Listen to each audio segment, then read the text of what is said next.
Before I start and get into the heart of the message, I want to mention that the word multiply, if you study the word multiply, you'll find it an interesting study in Scripture. Just look up the words in your concordance, multiply or multiplication, and study all the verses in the Bible that use that word.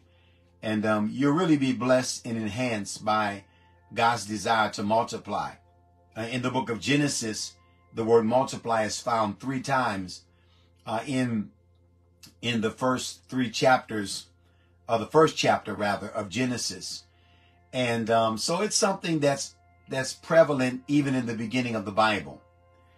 And then, of course, you find God speaking to Abraham saying that in blessing, I will bless you, and in multiplying, I will multiply you. There's that word multiplying again, found connected to blessing. So blessing is connected to multiplication. And of course, in the beginning, God blessed them and said, multiply, be fruitful and multiply, and replenish the earth and take dominion over it. So we see the concept of multiplication very early in Scripture, and you'll see it throughout Scripture. Another verse that is very common is 1 Corinthians 9:10, in the context of giving, where Paul tells them that God will multiply your seed sown. And so seeds are known for multiplication. When you sow a seed, it brings forth a tree, a piece of fruit, and within that fruit or within that tree are many seeds. And that's the principle of multiplication, that from one seed you get a tree, and from one tree you can end up with a forest because of the power of multiplication.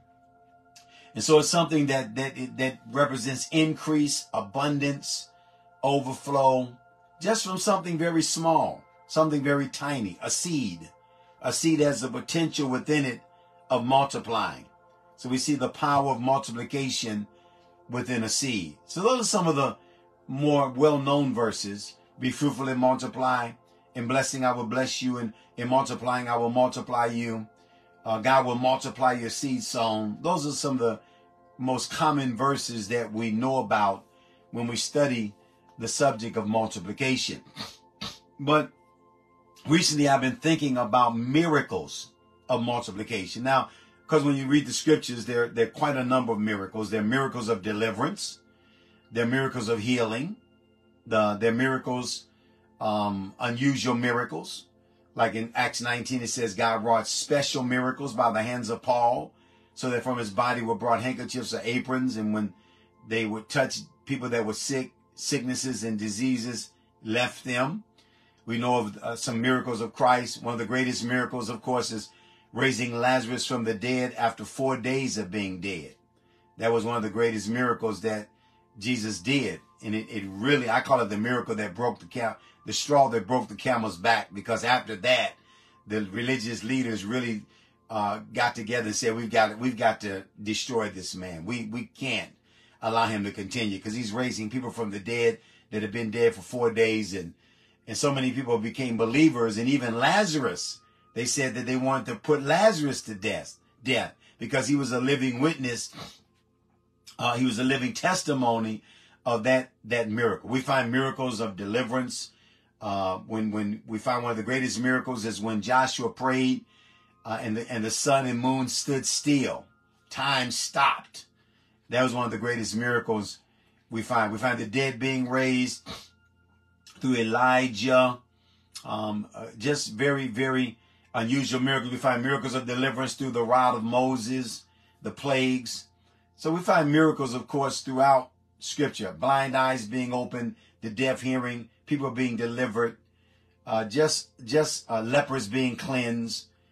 Just an amazing testimony of the power of God. So there are different categories of miracles. But there are also miracles of increase and miracles of multiplication. Miracles of increase and miracles of multiplication. And again, as you're coming on, share the broadcast. Thank those that are giving and sowing through the stars here on Facebook Live. If you want to sow, you can do that. I've also put up the giving addresses if you want to sow into today's message and sow into what I'm doing in ministry around the world. Thank you so much for those who do it. Let's look at some of the miracles of multiplication in Scripture. One of the greatest miracles of multiplication is when Elisha meets, the prophet meets a woman who's in debt.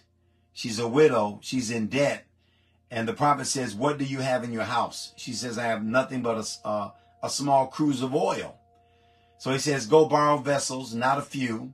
Close your door." And as she poured the oil multiplied, and all the vessels were filled up. And then when she filled the last vessel up, the oil stopped. Then he said, "Go sell the oil and pay your debt." That is a classic example of a miracle of multiplication. God multiplied the oil, the small cruse of oil. God multiplied it on the behalf of the woman who was in debt and gave her what I would say a debt-breaking miracle. That was an amazing miracle of multiplication. Another one is when Elijah goes to the widow of Zarephath. And when he meets her, she has one cake. And she says, "I'm about to bake this cake and eat it and die, me and my son." And Elijah says, "Give me the cake." And when she gave him the cake, he prophesied that your oil and your meal will not run out. God gave her a consistent flow. This is during a time of famine. God gave her a consistent flow of oil and meal, multiplied her oil and her meal, and she never ran out. Provision. So often when we deal with miracles of multiplication, we're dealing with miracles of provision, when God supernaturally provides for people. Of course, probably the greatest example of the miracle of multiplication is when Jesus gets the 7 loaves and the few fish and blesses it, lifts it up to heaven, blesses it, and tells his disciples to pass it out to the 5,000 men, not including women and children. So there were more than 5,000. And the disciples begin to distribute the fish and the bread, and it keeps multiplying. And all the thousands are filled, and they eat. And afterward, they gather 12 baskets full of the remaining leftover bread and fish. That's an amazing example of multiplication. Supernatural. I'm always amazed at this miracle, because I would have loved to have been there just to see it. I mean, how did this happen? It's like when you break off bread, you give it to somebody. Does the bread replenish? Does the loaf fill up again? When you break off a piece of fish, give it to someone, does the fish regenerate and fill up again so that you continue to go with a full loaf and full fish? That could have been how it worked. But it was a miracle of multiplication. God multiplied the fish and the loaves. And that's probably the greatest example of what I would call a miracle of multiplication. Miracles of increase. Also miracles of increase when Jesus tells his disciples to go out, launch out into the deep, let down your nets for a great catch. They had toiled all night, had caught nothing. They go back out, they throw out their net, and so many fish come in until the scripture says their net break. I call that a net breaking miracle. Net breaking. And so that's a miracle of provision, a miracle of increase, a miracle of abundance. What I want you to see is that there is a miracle realm where God gives you abundance and increase and multiplication that can happen in your life. It's happened in scriptures. Don't limit God. Don't limit God. Now, I believe that increase can be gradual. An increase can be slow. An increase can be over a period of time through diligence, work, faithfulness. And I'm not against that. I believe that's the normal course. Some people grow faster than others. But I do believe in the miracle realm that God can give you miracles. And God, and here's the verse, 1 Corinthians 9:10. God will multiply your seed sown. So God looks at giving as sowing a seed, and God will multiply. Now, of course, when it comes to increase, things increase a lot faster when they're multiplied. In above just adding to something. You can add something. I mean, if you add 3 things to something, you get 3 more. But if you multiply by 3, then you get a lot more. So multiplication is a much more exponential way of growing. And it says God will multiply your seed sown. You know, we've been taught on seed time and harvest. We've been taught on giving as a seed. But I want to really, really refresh you and really encourage you the power of this. Because sometimes we have scriptures, we read scriptures, and we really don't believe fully, or we limit God when it comes to multiplication. God can multiply your seed sown. I've been telling people to sow seeds of 111, seeds with the number 111 in it.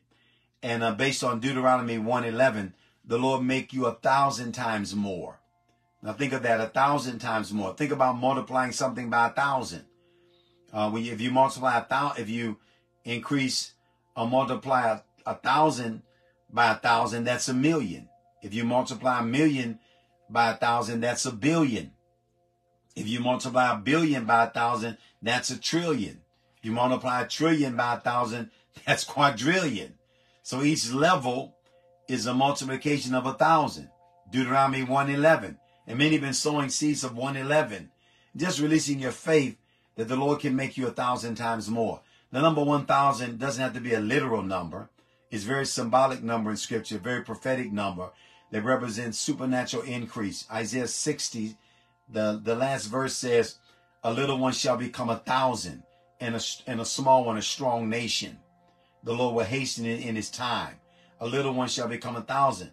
They rule and reign with Christ 1,000 years. The cattle on 1,000 hills belong to him. His mercies to 1,000 generations. So the number 1,000 is a symbolic number that represents perfection, increase, multiplication, abundance.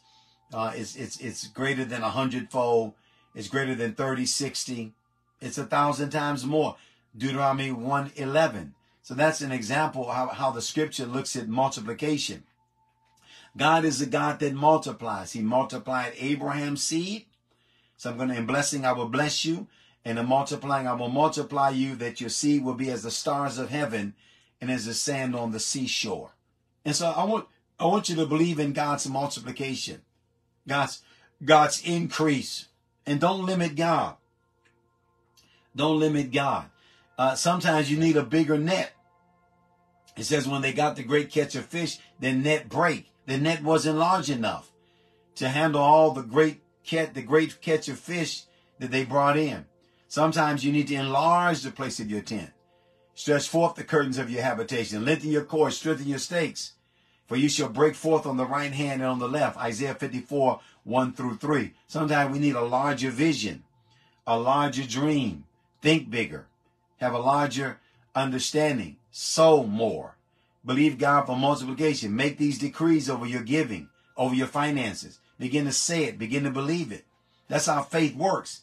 Faith works out of your mouth. If you'll say, Mark 11:25, if you'll say unto this mountain, be thou removed and be cast into the sea, and shall not doubt in your heart, but shall believe that the things that you say shall come to pass, you have whatever you say. You can have what you say. Those are the words of Christ. Some people get upset with that principle, say, I don't believe in that. That's what Jesus said. You can have what you say. So if you want to argue with that principle, argue with him. He's the one that said it, and I believe it. This is the word of faith, which we preach, that thou shalt confess with thy mouth, Romans 10. So your mouth has a lot to do with your receiving. And also it says, if we have in the same spirit of faith, we believe, therefore we speak. We believe, therefore we speak. So we decree every day. I have a book in my hand, the latest book I've written. It's been out a couple of months now. It's called Prayers That Unlock Favor. There's a lot of decrees, confessions, and prayers in this book for favor, which is one of my favorite subjects. Favor, one of my favorite subjects. It's kind of a play on words. Favor is one of my favorite subjects. I love the subject of favor. And so there are a lot of decrees. If you don't have this book, just go to Amazon.com, order it, get it. Several books I have on favor there. One called Ridiculous Favor. Study the subject. I'm about to publish a new book called it's called the people that God favors. 52 types of people that draw God's favor and attract God's favor. I've just finished the manuscript, and it should be out very shortly. So we speak it. We speak. And Deuteronomy 1:11, the Lord make you 1,000 times more. The Lord make me 1,000 times more. I receive supernatural increase. I receive miracles of multiplication in my life. I receive miracles of multiplication in my finances. Lord, I thank you that you're the God that does miracles of multiplication. You did miracles of multiplication through the prophets. You did a miracle of multiplication when you fed the 5,000. You are the God of multiplication and increase. You said that you would bless Abraham in multiplying. You will multiply him, and in blessing you will bless him, and in multiplying you'll multiply him. So Lord, I pray that you'll bless me and multiply me. Multiply me in knowledge, wisdom, understanding, favor, grace, power, finances. Receive multiplication, because God is a God of miracles, and something can happen so profound. I'm always reminded of the verse of scripture, Ephesians 3:20, that God is able to do exceeding abundantly above all that you ask or think, exceeding abundantly above all that you ask or think, according to the power that works in you. So God is a God that does exceeding abundantly. That's another principle of multiplication that you can believe and walk in and understand and confess and decree. So let's believe God. Let's believe God. Let's step into that realm of faith. And I pray that not only will you have faith, but the gift of faith. 1 Corinthians 12, special faith, unusual faith, miraculous faith will come in your heart, that you'll believe God for something supernatural. It's for supernatural increase in abundance and prosperity, in favor in your life, that you'll see the miracles of God operating, that you'll not limit God to just slow increase, even though that can happen, but you'll see suddenlies, you'll see breakthroughs, you'll see multiplication, you'll see blessing. Thank you for those that are commenting, hitting the likes and the heart button, and those that are giving also on Facebook Live. If you want to sow a seed into this message, sow a seed with the number 111 in it. Either some have been sowing $11.11, $111. Even some people that have sown 1,011. Some they have sown $1.11, because maybe your seeds are not that large yet. But don't despise the day of small things. Go to the giving addresses, Cash App at AJE Global, and PayPal at Apostle JE the number 1. PayPal at Apostle JE the number 1. I'm going to continue this teaching this week on the porch. We do that every morning at 9:15. We've been doing a whole series on increase in the Bible, beginning in Genesis, and seeing how increase is a theme in Scripture from the beginning to the end, that God does want us to increase. He says in Isaiah 9, of the increase of his government and peace, there shall be no end. So there's no end to increase of God's kingdom, of God's government, of God's shalom, of God's peace. Isaiah 9:7. So God is the God that does give increase and abundance and favor and multiplication and blessing. This being a leap year, I pray for you to receive a quantum leap in your finances, a quantum leap. The word quantum leap means something fast, extraordinary, something large, something really, really beyond the normal. It's quantum. It's quantum. The word quantum means big. So let this be a quantum leap year for you. A quantum leap year for you. A quantum leap year for you. We confessed that months ago, that this year will be a quantum year, a quantum leap year. I'll have quantum leaps. I'll receive quantum in my life. We've been confessed. We do some unusual confessions in our decrees for breakthrough every morning. And we love confessing unusual decrees. And again, many of the decrees are in this book, prayers that unlock favor. I'm kind of reaching down, trying to find another book. I don't see it, so I'll let it go. But this one is called Prayers That Unlock Favor. All right. Thank you so much for coming on. Thank you for sharing. If you've not shared it, put it on your page. Share the broadcast. And I just wanted to come on, pop up, encourage you, give you a thought, and stir your faith, release the confession to you, let you believe God, break the limits, take the limits off of God, I'm going to memorize that verse. They limited the Holy One of Israel. It's in the book of Psalms. I'm going to memorize it. I know it, but I'm going to memorize where it is, because sometimes we limit God, and we don't need to limit God. Let's believe God for the supernatural. Enlarge the place of your tent. Thank you so much for coming on. I'll see you in the morning, many of you, for the porch, 9:15 a.m. And as always, in departing, until you hear from me again, God bless you and double shalom. God bless.